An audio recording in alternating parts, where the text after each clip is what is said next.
नमस्कार साथियों, यदि आप भी कृषि पर्यवेक्षक की तैयारी कर रहे हो तो बहुत अच्छे से आप करते रहिए और अब बहुत ही अच्छे से करिए, जैसे कि सरकारी नौकरी जल्दी लाग जाए। सरकारी नौकरी कृषि पर्यवेक्षक के लिए आप पता है कि आपको बहुत अच्छी प्रकार से सामान्य ज्ञान पढ़ना होगा। एग्रीकल्चर में 3-4 विषय वो पढ़ने होंगे और एक हिंदी भी पढ़नी होगी। इसमें क्या होता है, 100 क्वेश्चन आते हैं, 60 क्वेश्चन एग्रीकल्चर के और 20 आ जाते हैं सामान्य ज्ञान व हिंदी के। इस प्रकार से आपको पता होना चाहिए कि कौन कौन से क्वेश्चन किस किस प्रकार से जुड़ेंगे, वो आपको पहले जरूर पता होना चाहिए क्यों किस प्रकार से क्वेश्चन आएंगे। तो दोस्तों, मैं आपके लिए बहुत अच्छी किताब लेकर आ चुका हूँ। ये देख सकते हो आप, ये बहुत अच्छी किताब है। इसके अंदर से एक भी क्वेश्चन बाहर नहीं जाने वाला है आपको। आप देख सकते हो दोस्तों, बता दूं, इस किताब से अलग अलग क्वेश्चन छपे, जिससे आप पूरी ये कक्षा 12वीं की किताब, इससे एक क्वेश्चन पढ़ लेना, जिससे एक भी क्वेश्चन बाहर नहीं जाएगा। आप जल्दी से पूरे पढ़ लेना और इसमें से आपको मैं अच्छे क्वेश्चन भी बताऊंगा कौन कौन से आएंगे। आप इसी प्रकार से मेरे चैनल को सब्सक्राइब कर देना, अलग अलग एक क्वेश्चन बताता हुआ आप सभी को। ये देख सकते हो दोस्तों, खनिज लवण आपके लिए इंपॉर्टेंट। इसमें खनिज तत्व याद कर लीजिए, कवि के लक्षण याद कर लीजिए और स्रोत। कैल्शियम हड्डियों एवं दांत कमजोर हो जाते हैं। फाल सर नींबू बेर सीताफल इमली बादाम लीची हल्दी अमरूद आदि खाओ ताकत आ जाए। लोगों खून की कमी हो जाए। एनीमिया रोग आयोडीन क्वार्टर के जिसके अंदर फूल जाती है। फास्फोरस हड्डियां कमजोर हो जाती है। कार्बोहाइड्रेट शर्करा व स्टार्च के रूप में उपलब्ध रहता है। वसा शरीर थकान व कमजोरी महसूस होती है। प्रोटीन कोलेस्ट्रॉल बीमार हो जाती है।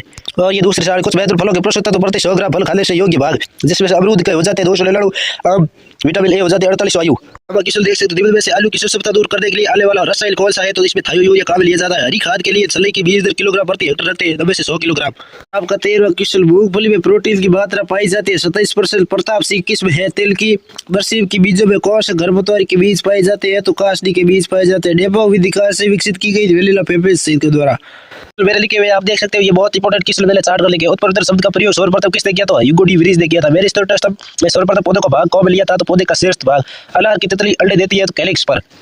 तो फलदा फसल किस लिए लगाई जाती है, तो कीट को आकर्षित करना। बैंगन का लघुपत्ती रोग फाइटोप्लाज्मा। कार्बनडाजिल क्या है, तो कवकनाशक है। जीरे में बलादी रोग फ्यूजेरिया बॉक्सीस्पोरम के द्वारा फैलता है। बेर का चाचा रोग कानपुर में पाया जाता है। बेर का रोग सबसे पहले कहाँ पाया गया, तो वो कानपुर में पाया गया था।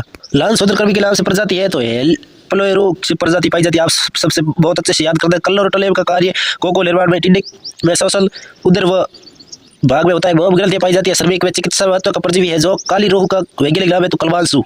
अगला क्वेश्चन आ चुका है, क्षेत्र सबसे पर जल की उपलब्धता होती है, तो 100%। गेहूं की सिंचाई की सबसे महत्वपूर्ण क्रांति की अवस्था है शीर्ष जड़ जमने पर।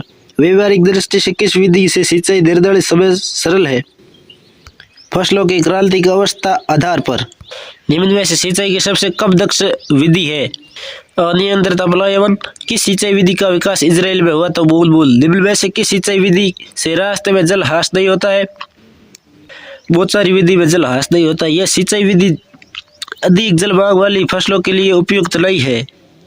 बहुत सारी विधि अधिक फसल के उपयोग के लिए उपयुक्त नहीं है। गेहूं की जल मांग के लिए 450-650 सिंचाई को परिभाषित कीजिए। सिंचाई वह प्रक्रिया है जिसमें फसलों की अलग अलग बुआई निर्धारण कर ले, जिसमें ज्ञात करते हैं फसल कब की जाए और कितनी गहरी और किस प्रकार से पाई जाए।